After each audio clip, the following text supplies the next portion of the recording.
మిల్లర్లు సిండికేట్గా మారి ధాన్యం ధరను అమాంతం తగ్గించారంటూ రైతులు రైస్ మిల్లుల వద్ద ఆందోళనకు దిగారు.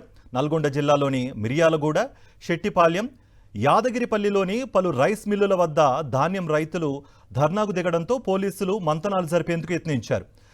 సన్నధాన్యం ధరను రోజుకో రేటు చెల్లిస్తూ మోసం చేస్తున్నారని రైతులు పోలీసుల వద్ద తమ గోడును వెళ్లబోసుకున్నారు.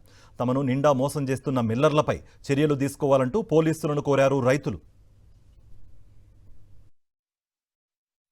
ఇటు కోదాడ, హుజూర్నగర్, గరళపల్లి అక్కడి నుంచి వచ్చిన ఓట్లకేమో 2600 2700 పెట్టుకుంటారు. మా ఒడ్లు కొంత లేదు, కోడజైనా ఇంకో సెట్ వచ్చానే అన్నాడు కదా.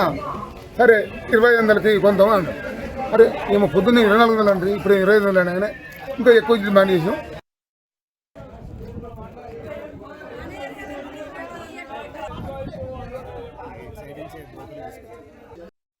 ఇటు కోదాడ, హుజూర్నగర్, గరళపల్లి అక్కడి నుంచి వచ్చిన ఓట్లకేమో 2600 2700 పెట్టుకుంటారు.